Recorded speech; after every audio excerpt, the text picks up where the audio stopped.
अध्याय 28। गुम आईना। हैरी के पैर सड़क से टकराए। उसने हॉगमिट्स की जानी पहचानी हाई स्ट्रीट को हसरत से देखा। दुकानों के सामने के अंधेरे हिस्से, काले पहाड़ों की दूर दिखती आकृतियां, सामने हॉगवर्ट्स की ओर जाने वाला सड़क का मोड़ और थ्री ब्रूम स्टिक की खिड़कियों से आती रोशनी। दिल उछलने के साथ उसे बहुत स्पष्टता से याद आया कि वह लगभग 1 साल पहले अंतर्ध्यान होकर यहीं प्रकट हुआ था, जब वह बहुत कमजोर डंबलडोर को सहारा देकर लाया था। उतरने के एक पल के भीतर ही उसे यह सब याद आ गया। और फिर जब उसने रोना हमाइनी की बाहों पर अपनी पकड़ ढीली की, तभी यह हो गया। हवा में एक चीख सुनाई दी। कप की चोरी का पता लगने पर वोल्डेमॉर्ट जिस तरह चीखा था, यह चीख भी वैसी ही थी। उसने हैरी के शरीर की रग रग को हिला दिया और वह तत्काल समझ गया कि यह उनके आने के कारण ही हुआ है। जब वह चोगे के नीचे बाकी दोनों की तरफ देख रहा था, तभी थ्री ब्रूमस्टिक का दरवाजा खुला और नकाब पहने 1 दर्जन प्राणभक्षी अपनी छड़ियां तान कर सड़क पर आ गए। जब रॉन ने अपनी छड़ी उठाई तो हैरी ने उसकी कलाई पकड़ ली। वे इतने सारे थे कि उन्हें स्तब्ध नहीं किया जा सकता था। इसकी कोशिश करना भी बेवकूफी थी, क्योंकि इससे प्राणभक्षियों को उनकी जगह का पता चल जाता। एक प्राणभक्षी ने अपनी छड़ी लहराई, जिससे चीख रुक गई। हालांकि अब भी यह दूर पहाड़ों पर गूंज रही थी।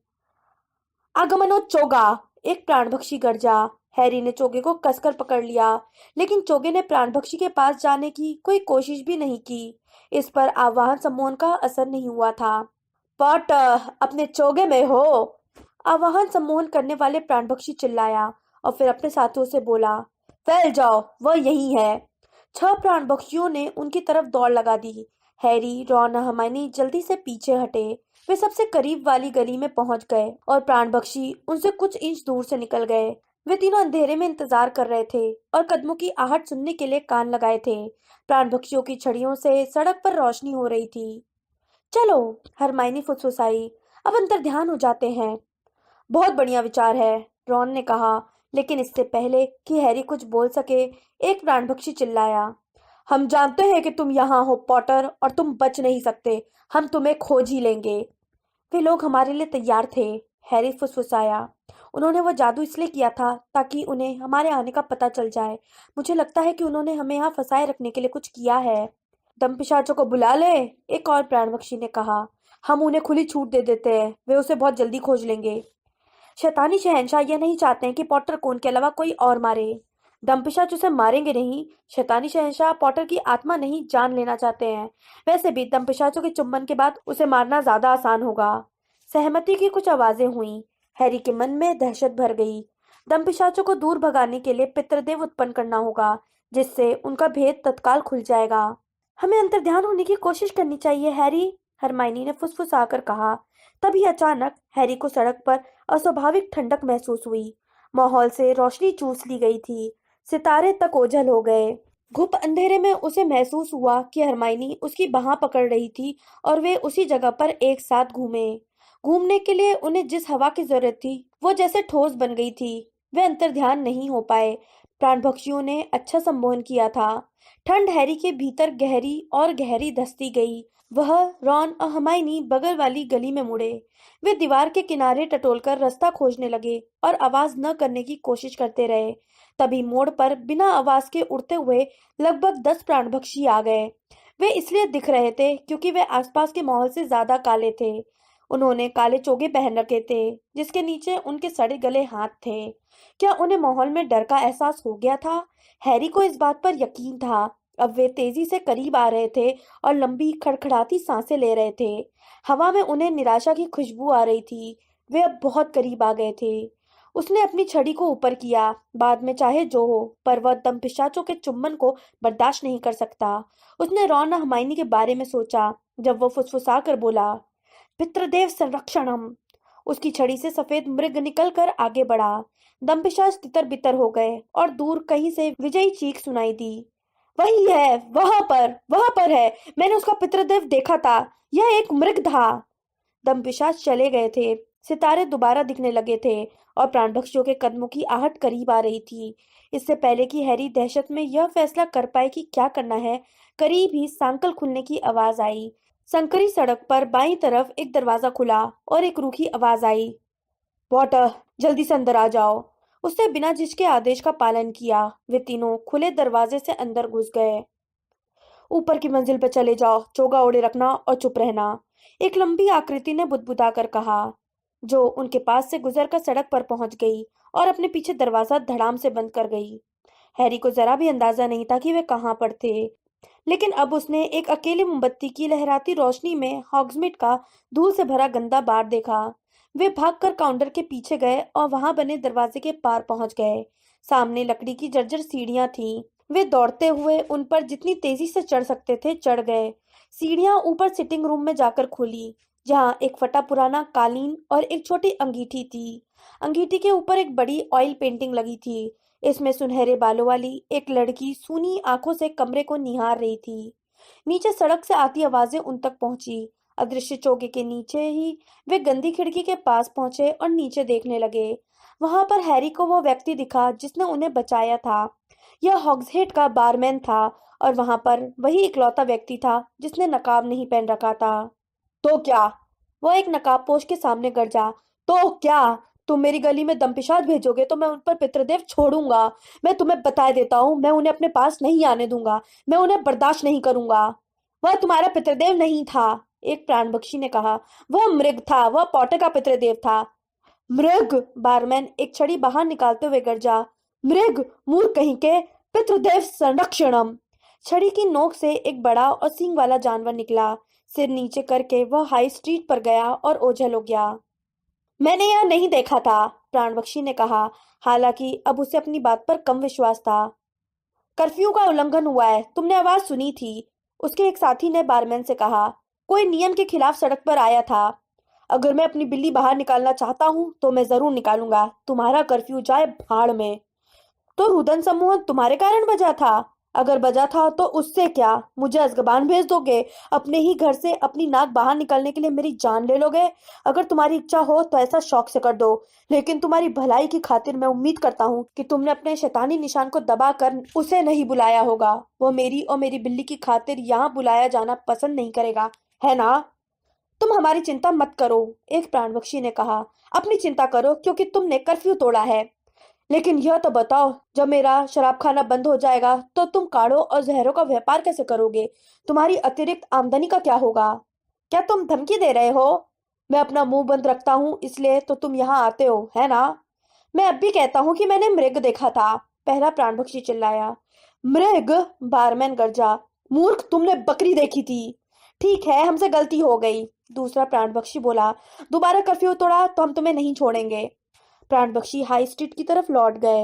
हरमाइनी ने राहत की सांस ली, चोगे से बाहर निकली और हिलते डुलते पायों वाली कुर्सी पर बैठ गई। हैरी ने अच्छी तरह पर्दे डालने के बाद अपने और रॉन पर से चोगा उतार दिया। नीचे हो रही आवाज से उन्हें पता चल गया था कि बारमैन बाहर के दरवाजे पर सांकल लगा रहा है। फिर उन्हें उसके सीढ़ियों पर चढ़ने की आवाज सुनाई दी। तभी हैरी का ध्यान मेंटल पीस पर रखी एक चीज पर गया। लड़की की तस्वीर के ठीक नीचे एक छोटा आयतकार आईना टिका था। बारमैन कमरे में दाखिल हुआ। तुम मूर्खो, उसने रूखे अंदाज में कहा और एक के बाद एक उन्हें देखा। तुम क्या सोचकर यहाँ आए थे? धन्यवाद, हैरी ने कहा। हम आपका शुक्रिया अदा कैसे कर सकते हैं? आपने हमारी जान बचाई है। बारमैन ने हुंकार भरी। हैरी उसके पास पहुंचा और उसके चेहरे को देखा। वह उसके लंबे भूरे बालों और दाढ़ी के पार देखने की कोशिश कर रहा था। बारमैन ने चश्मा पहन रखा था। गंदे कांच के पीछे आंखें चमकदार नीली थीं। मैंने आईने में आप ही की आंख देखी थी। कमरे में खामोशी छा गई। हैरी और बारमैन एक दूसरे को देखते रहे। डॉबी को आपने भेजा था? बारमैन ने सिर हिलाया और जिन की तलाश में चारों तरफ देखा। सोचा था वो तुम्हारे साथ ही होगा। तुम उसे कहाँ छोड़ा है? वह मर गया, हैरी ने कहा। बेलाटिस लेस्ट्रेंज ने उसे मार डाला। बारमैन का चेहरा भावहीन था। कुछ पल बाद वह बोला, सुनकर बहुत अफसोस हुआ। मुझे वह घरेलू जिन पसंद था। वह उनमें से किसी की तरफ देखे बिना मुड़ा और अपनी छड़ी से कुरेद कर लैंप जलाने लगा। आप एबरफोर्थ हैं, हैरी ने उसकी पीठ के पीछे देखते हुए कहा। उसने इस बात पर हाँ या ना नहीं की, बल्कि चुपचाप आग जलाता रहा। आपको यह कैसे मिला? हैरी ने सीरियस के आईने के पास पहुंचकर पूछा। यह उन जुड़वा आईनों में से एक था जिसे उसने लगभग 2 साल पहले तोड़ दिया था। 1 साल पहले डंग से खरीदा था, एबरफोर्थ ने कहा। एल्बस ने मुझे इसकी खूबी बता दी थी। मैं तुम पर नजर रखने की कोशिश कर रहा था। रॉन की आह निकल गई। सफेद हिरनी, उसने रोमांच से कहा। क्या वह काम भी आपने ही किया था? तुम किस बारे में बात कर रहे हो? एबरफोर्थ ने कहा। किसी ने हमारे पास हिरनी का पितृदेव भेजा था। बेटा, इस तरह का दिमाग हो तो तुम आसानी से प्राणभक्षी बन सकते हो। क्या मैंने अभी अभी साबित नहीं किया है कि मेरा पितृदेव बकरी है? ओह, रॉन ने कहा। हाँ, देखिए, मुझे भूख लगी है, उसने रक्षात्मक अंदाज में आगे कहा, जब उसके पेट में बहुत जोर से गुड़गुड़ हुई। मैं खाना लेकर आता हूँ, एबरफोर्ट ने कहा और कमरे से बाहर चला गया। कुछ पल बाद वह ब्रेड, चीज और शराब का एक बड़ा जग लेकर लौटा। उसने खाने पीने का सारा सामान आग के सामने वाली छोटी टेबल पर रख दिया। वे बहुत भूखे थे, इसलिए उन्होंने जमकर खाया पिया। कुछ समय तक आग के तड़कने, प्यालों के खनकने और चबाने की आवाज के अलावा खामोशी छाई रही। खाना खत्म करने के बाद जब हैरी तथा रॉन आराम से अपनी कुर्सियों के पीछे टिक गए, तो एबरफोर्थ बोला, तो ठीक है, हमें अब तुम्हें यहाँ से बाहर निकालने का सबसे अच्छा तरीका सोचना होगा। रात को यह काम नहीं किया जा सकता। तुमने देख ही लिया है कि अगर कोई अंधेरे में बाहर निकलता है तो क्या होता है। रुदन समूहन सक्रिय हो जाता है। वे तुम पर उसी तरह झपट पड़ेंगे जिस तरह काष्ठ जीव नन्हे पिशाचों के अंडों पर झपटते हैं। मुझे नहीं लगता कि मैं दूसरी बार मृग को बकरी साबित कर पाऊंगा। सुबह होने का इंतजार करो, जब कर्फ्यू उठ जाता है। फिर तुम अपना चोगा ओढ़ लेना और यहाँ से पैदल पैदल बाहर निकल जाना। हॉग्समीड से बाहर निकलकर पहाड़ों पर पहुंच जाना। वहां पर तुम अंतर्ध्यान हो सकते हो सकता है वहां हैग्रिड भी मिल जाए। प्राणभक्षियों ने जब उसे गिरफ्तार करने की कोशिश की थी, उसके बाद से वह पहाड़ों की एक गुफा में ग्रॉप के साथ छिपा है। हम कहीं नहीं जा रहे हैं, हैरी ने कहा। हमें हॉगवर्ट्स जाना है। मूर्ख मत बनो लड़के, एबरफोर्थ ने कहा। हमें जाना ही होगा, हैरी ने कहा। एबरफोर्थ ने आगे झुकते हुए कहा, तुम्हें सिर्फ यहाँ से ज्यादा दूर जाना चाहिए। आप समझते नहीं हैं, अब ज्यादा वक्त नहीं है, हमें महल में जाना है। डंबलडोर, मेरा मतलब है आपके भाई चाहते थे कि हम। एबरफोर्थ के चश्मे के गंदे कांच पर आग की रोशनी पड़ी, जिससे एक पल के लिए उनकी आंखें धुंधली हो गई। हैरी को दैत्यकार मकड़े एरागॉग की अंधी आंखों की याद आ गई। मेरा भाई अल्बस बहुत सी चीजें चाहता था, एबरफोर्थ ने कहा, और उसकी महान योजनाओं को पूरा करते समय लोगों को हमेशा नुकसान होता था। पॉटर, तुम इस स्कूल से दूर चले जाओ। अगर हो सके तो देश से बाहर चले जाओ। मेरे भाई और उसकी चतुर योजनाओं को भूल जाओ। वो वहां पहुंच गया है जहां उससे उससे कोई नुकसान नहीं हो सकता, और तुम्हें उसकी कोई बात मानने की जरूरत नहीं है। आप समझते नहीं है, हैरी ने एक बार फिर कहा। ओह, मैं नहीं समझता हूँ, एबरफोर्थ ने धीरे से कहा। तुम्हें लगता है मैं अपने भाई को नहीं समझता हूँ? तुम्हें लगता है कि तुम एल्बस को मुझसे ज्यादा अच्छी तरह जानते हो? मेरा यह मतलब नहीं था, हैरी ने कहा, जिसका दिमाग थकान, भोजन तथा शराब की अधिकता के कारण कुंद पड़ गया था। बात यह है, वह मेरे लिए काम छोड़ गए हैं। अच्छा, एबरफोर्थ ने कहा। मुझे उम्मीद है काम अच्छा होगा, सुखद, आसान, जो कोई गैर निपुण जादूगर बच्चा आसानी से कर सकता होगा। रॉन हल्के से हंस दिया। हरमाइनी तनाव में दिख रही थी। यह आसान नहीं। नहीं नहीं, हैरी ने कहा, लेकिन मुझे यह करना होगा। करना होगा? क्यों करना होगा? वह मर गया है ना? एबरफोर्थ ने रूखे अंदाज में कहा। उसे छोड़ दो लड़के, वरना तुम भी उसके पीछे पीछे वहीं पहुंच जाओगे। खुद को बचाओ। मैं नहीं बचा सकता। क्यों नहीं? मैं, हैरी स्पष्ट नहीं कर सकता था, लेकिन उसने हमला करने का निश्चय किया। लेकिन आप भी तो संघर्ष कर रहे थे। आप भी तो मायापंछी के समूह में थे। मैं था, एबरफोर्थ ने कहा, लेकिन अब मायापंछी का समूह खत्म हो चुका है। तुम जानते हो कौन जीत चुका है। सब खत्म हो गया है, और जो भी यह नहीं मानता है वह मूर्ख है। तुम्हारे लिए यह जगह कभी सुरक्षित नहीं रहेगी, पॉटर। वह तुम्हें बहुत बुरी तरह खोज रहा है। इसलिए बाहर चले जाओ, छिप जाओ, खुद को बचाओ। सबसे अच्छा तो यह रहेगा कि तुम इन दोनों को भी अपने साथ ले जाओ। उसने रॉन और हरमाइनी की तरफ अंगूठा हिलाते हुए कहा, यह लोग जिंदगी भर खतरे में रहेंगे, क्योंकि सबको पता है कि ये तुम्हारा साथ दे रहे हैं। मैं नहीं जा सकता, हैरी ने कहा। मुझे एक काम करना है। वह काम किसी और को दे दो। मैं ऐसा नहीं कर सकता, वह मुझे ही करना होगा। डंबलडोर ने सब कुछ स्पष्ट कर दिया था। ओह, ऐसा क्या? और क्या उसने तुम्हें सब कुछ बता दिया था? क्या वो तुम्हारे साथ पूरी तरह ईमानदार रहा था? हैरी पूरे दिल से हाँ कहना चाहता था, लेकिन न जाने क्यों यह छोटा सा शब्द उसके होठों पर नहीं आ पाया। एबरफोर्ड जानता था कि वह क्या सोच रहा है। मैं अपने भाई को जानता था, पॉटर। उसने गोपनीयता का सबक माँ की गोद में ही सीख लिया था। हम रहस्यमय और झूठ के माहौल में बड़े हुए थे, और एल्बस वह तो पैदाइशी जीनियस था। बूढ़े आदमी की आंख मेंटल पीस के ऊपर टंगी लड़की की तस्वीर पर पहुंच गई। जब हैरी ने चारों तरफ सही तरीके से देखा तो उसे एहसास हुआ कि कमरे में यह इकलौती तस्वीर थी। एल्बस डंबलडोर या किसी और की कोई भी तस्वीर नहीं लगी थी। मिस्टर डंबलडोर, हरमाइनी ने थोड़े सहमे अंदाज में पूछा, क्या यह आपकी बहन है, एरियाना? हाँ, एबरफोर्थ ने कहा। लड़की, लगता है तुम रीटा स्कीटर की किताब पढ़ रही हो। आग की गुलाबी रोशनी में भी यह स्पष्ट दिख रहा था कि हरमाइनी का चेहरा लाल हो गया था। एल्फियस डोज ने हमसे उसका जिक्र किया था। हैरी ने हरमाइनी का बचाव करने की कोशिश की। वह पागल बूढ़ा। एबरफोर्थ शराब का एक और घूंट लेते हुए बुदबुदाया। सोचता था कि सूरज मेरे भाई के मुंह से ही उगता है। बहुत से लोग ऐसा सोचते थे। ऐसा लगता है कि तुम तीनों भी। हैरी चुप रहा। वह डंबलडोर के बारे में वे शंकाएं और अनिश्चितताएं उजागर नहीं करना चाहता था जो उसे महीनों से सता रही थी। उसने डॉबी की कब्र खोदते समय यह विकल्प चुना था। उसने यह फैसला कर लिया था कि वह एल्बस डंबलडोर के बताए घुमावदार खतरनाक रास्ते पर चलता रहेगा। वह यह स्वीकार करने का निश्चय कर चुका था कि उसे हर चीज नहीं बताई गई थी, लेकिन इसके बावजूद उसे बस भरोसा करना था। दोबारा शंका करने की उसकी कोई इच्छा नहीं थी। वह ऐसी कोई भी बात नहीं सुनना चाहता था जो उसे उसके उद्देश्य से भटका दे। उसने एबरफोर्ड से निगाहें मिलाई, जो हूबहू उसके भाई जैसी थी। चमकदार नीली आंखों से उसे ऐसा लग रहा था जैसे उसका एक्सरे हो रहा है। हैरी को लग रहा था कि एबरफोर्थ को उसके विचारों का अंदाजा है और इसके लिए उससे नफरत कर रहा था। प्रोफेसर डम्बलडोर हैरी की परवाह करते थे, बहुत ज्यादा, हरमाइनी ने धीमी आवाज में कहा। ऐसा क्या? एबरफोर्थ ने कहा। अजीब बात है कि मेरा भाई जिन लोगों की बहुत ज्यादा परवाह करता है उन सभी का अंत बहुत बुरा होता है। अगर वह उनके मामलों में दखल नहीं देता तो उनका हाल इतना बुरा नहीं होता। आप क्या कहना चाहते हैं? हरमाइनी ने तेजी से सांस लेते हुए कहा। तुम्हें उससे क्या? एबरफोर्थ ने कहा। लेकिन यह सचमुच गंभीर बात है, हरमाइनी ने कहा। क्या आपका इशारा आपकी बहन की ओर है? एबरफोर्थ ने उसे गुस्से से देखा। उसके होंठ हिल रहे थे, जैसे वह उन शब्दों को चबा रहा हो जिन्हें वह बरसों से रोके हुए था। फिर वह एकदम से बोलने लगा। जब मेरी बहन 6 साल की थी तो 3 मगलू लड़कों ने उस पर हमला कर दिया। वे हमारे पीछे के बगीचे की बागड़ से जासूसी कर रहे थे और उन्होंने उसे जादू करते देख लिया।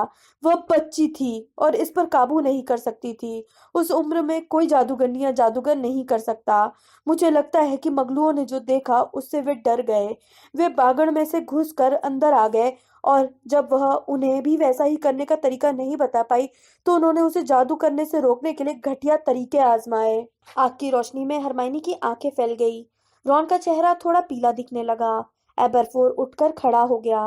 वह भी एल्बस जितना ही लंबा था और अपने दर्द की गहराई तथा गुस्से में वह अचानक भयंकर लगने लगा था। इससे वह तबाह हो गई, बर्बाद हो गई, दोबारा कभी सही नहीं रह पाई। वह जादू का इस्तेमाल नहीं कर सकती थी, लेकिन इससे छुटकारा भी नहीं पा सकती थी। जादू की दिशा अंदर की तरफ हो गई और वह पागल हो गई। जब वह उसे काबू में नहीं रख पाती थी तो यह विस्फोट के माध्यम से बाहर निकल जाता था। कई मौकों पर वह खतरनाक हो जाती थी, लेकिन ज्यादातर वक्त उसका स्वभाव बहुत अच्छा रहता था। वह हानि रहित थी। मेरे पिता उन मगलू बच्चों के पीछे गए जिन्होंने यह किया था, एबरफोर्थ ने कहा, और उन पर हमला कर दिया। इसके लिए उन्हें अज़्काबान में कैद कर दिया गया। उन्होंने कभी नहीं बताया कि उन्होंने ऐसा क्यों किया था, क्योंकि अगर मंत्रालय को एरियाना की हालत पता चल जाती तो उसे हमेशा के लिए सेंट मंगोज में नजरबंद कर दिया जाता। वे उसे अंतर्राष्ट्रीय गोपनीयता संहिता के लिए गंभीर खतरा मानते, क्योंकि वह असंतुलित थी और जादू पर काबू नहीं रखने के कारण कभी भी जादू से विस्फोट कर सकती थी। हमें उसे सुरक्षित और सबसे छिपा कर रखना था। हमने मकान बदल लिया, उसकी बीमारी की खबर फैला दी। माँ ने उसकी देखभाल की और उसे शांत तथा खुश रखने की कोशिश की। मैं उसे सबसे प्रिय था, उसने कहा, और यह कहते समय एबरफोर्थ की झुर्रियां और उलझी दाढ़ी के पीछे उसे एक छोटा स्कूली लड़का दिखने लगा। एल्बस नहीं, वो तो जब घर पर होता था तो हमेशा अपने बेडरूम में बंद रहता था, अपनी किताबें पढ़ता था और अपने इनाम गिनता रहता था और अपने समय के सबसे उल्लेखनीय जादूगरों के साथ पत्रचार करता रहता था। एबरफोर्ड ने व्यंग से कहा। एल्बस उसकी देखभाल करने के चक्कर में नहीं फंसना चाहता था। वो मुझे सबसे ज्यादा पसंद करती थी। जब वो माँ के हाथ से खाना नहीं खाती थी तब भी मैं उसे खाना खिला सकता था। जब वो गुस्से में भी होती थी तब भी मैं उसे शांत कर सकता था, और जब वह शांत होती थी तो वो बकरियों को चारा खिलाने में मेरी मदद करती थी। फिर जब वह 14 साल की हुई तो देखो, तब मैं वहां नहीं था, एबरफोर्थ ने कहा। अगर मैं वहां होता तो उसे शांत कर देता। उसे गुस्से का दौरा पड़ा और मेरी माँ पहले जितनी युवा नहीं थी और दुर्घटना हो गई। एरियाना जादू को काबू में नहीं रख पाई। इस हादसे में मेरी माँ की जान चली गई।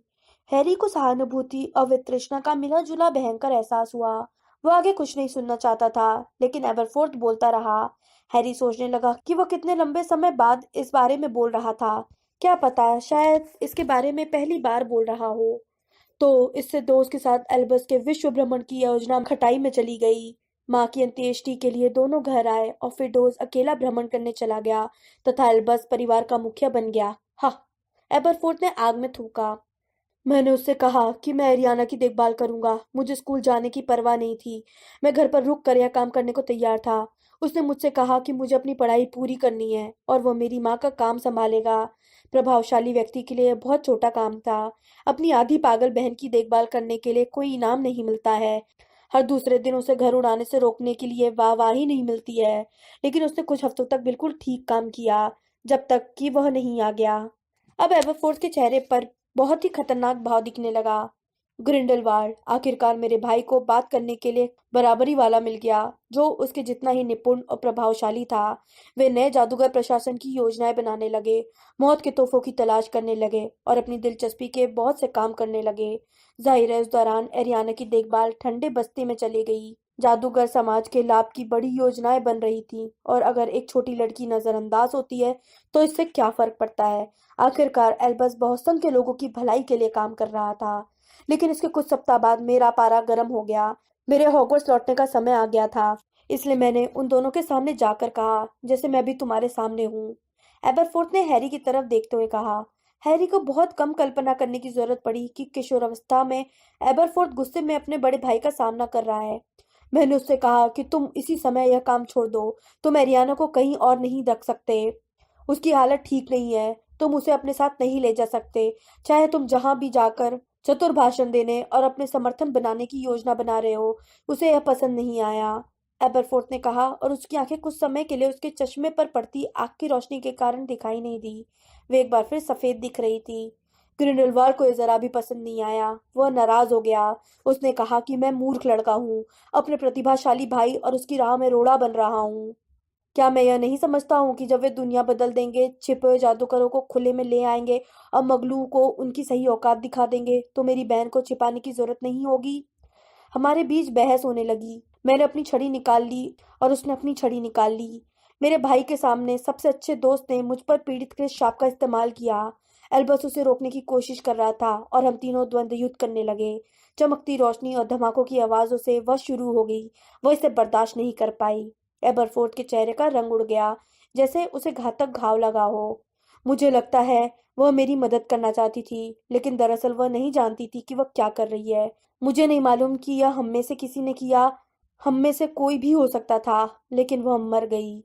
उसकी आवाज आखिरी शब्दों पर आकर टूट गई और वह सबसे पास वाली कुर्सी पर लुढ़क गया।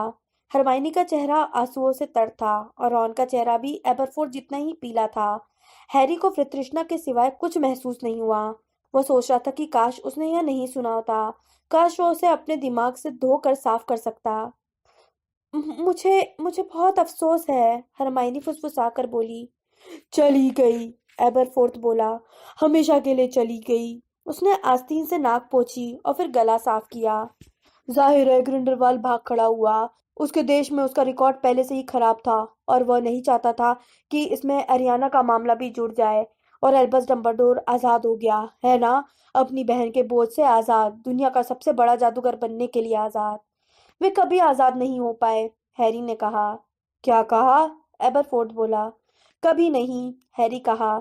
जिस रात को आपके भाई की मौत हुई थी, उस रात उन्होंने एक काढ़ा पिया था जिससे उनका दिमाग चकरा गया था। वे चीखने लगे थे और किसी से विनती करने लगे थे जो वहां मौजूद ही नहीं था। उन्हें चोट मत पहुंचाओ, प्लीज, उनके बजाय मुझे चोट पहुंचाओ। रॉन और हर्माइनी हैरी को घूर रहे थे। उसने उन्हें कभी विस्तार में नहीं बताया था कि झील वाले टापू पर क्या हुआ था। दरअसल उसके और डंबलडोर के हॉगवर्ट्स लौटने के बाद जो घटनाएं हुई थी, वे ज्यादा भयंकर थी। वे सोच रहे थे कि वे आपके और ग्रिंडलवाल्ड के साथ हैं। मुझे पता है कि वे यही सोच रहे थे, हैरी ने डंबलडोर के कराहने और गिड़गिड़ाने को याद करते हुए कहा। वे सोच रहे थे कि ग्रिंडलवाल्ड आपको और एरियाना को चोट पहुंचा रहा है। यह उनके लिए यातना थी। अगर आपने उन्हें उस वक्त देखा होता तो आप उन्हें कभी आजाद नहीं कहते। एबरफोर्थ अपने जुड़े और नसों से भरे हाथों को खोए अंदाज में देख रहा था। काफी देर बाद वह बोला, तुम यकीन से कैसे कह सकते हो पॉटर कि मेरे भाई की दिलचस्पी तुम में ज्यादा है और बहुसंख्य लोगों की भलाई में कम है? तुम इतने यकीन से कैसे कह सकते हो कि मेरी छोटी बहन की तरह तुम्हारी भी बलि नहीं दी जा रही है? बर्फ का एक टुकड़ा हैरी के दिल को भेद गया। मुझे इस बात पर यकीन नहीं है। डंबलडोर हैरी से प्यार करते थे, हरमाइनी बोली। तो फिर उन्होंने इसे छिपने को क्यों नहीं कहा? एबरफोर्ड ने चिल्लाकर कहा। उन्होंने उससे यह क्यों नहीं कहा कि अपनी परवाह करो? बचने का तरीका यही है। क्योंकि हरमाइनी के जवाब देने से पहले ही हैरी बोल उठा। कई बार आपको अपनी सुरक्षा से आगे तक सोचना पड़ता है। कई बार आपको बहुसंख्य लोगों की भलाई के बारे में सोचना पड़ता है। यह जंग है। तुम 17 साल के हो लड़के। मैं बालिग हूँ और भले ही आपने हार मान ली हो, लेकिन मैं लड़ता रहूंगा। कौन कहता है कि मैंने हार मान ली है? माया पंछियों का समूह खत्म हो चुका है, हैरी ने दोहराया। तुम जानते हो कौन जीत गया है? सब खत्म हो गया है और जो भी यह मानता है वह मूर्ख है। मुझे यह कहते हुए अच्छा नहीं लगता है, लेकिन सच्चाई यही है। नहीं, सच्चाई यह नहीं है, हैरी ने कहा। आपके भाई तुम जानते हो कौन को खत्म करने का तरीका जानते थे और उन्होंने मुझे वो तरीका बता दिया है। मैं इस कोशिश में तब तक लगा रहूंगा जब तक मैं सफल नहीं हो जाता या मर नहीं जाता।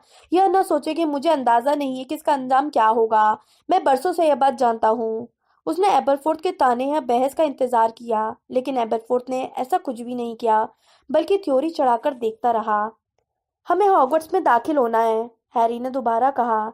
अगर आप हमारी मदद नहीं कर सकते तो हम सुबह होने का इंतजार करेंगे और फिर आपको शांति में छोड़कर अपना रास्ता खुद खोजने की कोशिश करेंगे। अगर आप हमारी मदद कर सकते हैं तो ऐसा करने का सबसे अच्छा समय यही है। एबरफोर्थ अपनी कुर्सी पर स्थिर बैठकर हैरी और उन आंखों को देखता रहा जो असाधारण रूप से उसके भाई जैसी दिखती थी। अंततः उसने अपना गला साफ किया, चलकर छोटी टेबल के पार गया और एरियाना की तस्वीर के पास पहुंचा। तुम जानती हो कि तुम्हें क्या करना है, उसने कहा। वह मुस्कुराई और मुड़कर दूर चली गई। आमतौर पर तस्वीरों के लोग फ्रेम के कोनों से बाहर निकल जाते थे, लेकिन एरियाना ने ऐसा नहीं किया। वो अपने पीछे दिख रहे पेंट की हुई एक लंबी सुरंग में जाने लगी। उन्होंने उसकी पतली आकृति को पीछे जाते देखा, जब तक कि वह अंततः अंधेरे में नहीं खो गई। अ, अ, क्या? रॉन ने कहना शुरू किया। अंदर जाने का एक ही रास्ता है, एबरफोर्थ ने कहा। तुम्हें पता होना चाहिए कि उन्होंने सारे पुराने खुफिया गलियारे दोनों तरफ से बंद कर दिए हैं। चार दीवारी के चारों तरफ दमपिशाच पहरा दे रहे हैं। जैसे कि मेरे सूत्रों ने खबर दी है, स्कूल के भीतर नियमित पहरेदारी हो रही है। इस तरह की पहले कभी इतनी ज्यादा पहरेदारी नहीं हुई।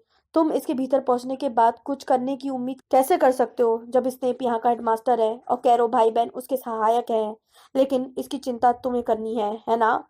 तुम कहते हो कि तुम मरने के लिए तैयार हो, लेकिन क्या? हरमाइनी ने एरियाना की तस्वीर को त्योरियां चढ़ाकर देखते हुए कहा। एक छोटा सफेद बिंदु तस्वीर की सुरंग की आखिर में दोबारा प्रकट हो गया। अब एरियाना उनकी तरफ चलकर वापस आ रही थी और ज्यादा बड़ी होती जा रही थी, लेकिन उसके साथ अब कोई और भी था। उससे ज्यादा लंबा एक लड़का जो अब लंगड़ा रहा था, लेकिन रोमांचित दिख रहा था। उस लड़के के बाल इतने लंबे थे जितने हैरी ने पहले कभी नहीं देखे थे। उसके चेहरे पर कई घाव थे और उसके कपड़े फटे थे। धीरे धीरे दोनों आकृतियां बड़ी होती गईं, जब तक कि उनके सिर और कंधों ने तस्वीर को पूरा नहीं भर लिया। फिर पूरी चीज किसी छोटे दरवाजे की तरह दीवार पर आगे की तरफ झूल गई और असली सुरंग का दरवाजा नजर आने लगा। उसमें से असली नेविल लॉन्ग बॉटम बाहर निकला, जिसके बाल बहुत लंबे थे, चेहरे पर घाव थे और कपड़े फटे थे। नेविल मेंटल पीस से कूदा और खुशी से चिल्लाया, मैं जानता था तुम जरूर आओगे। मैं जानता था हैरी।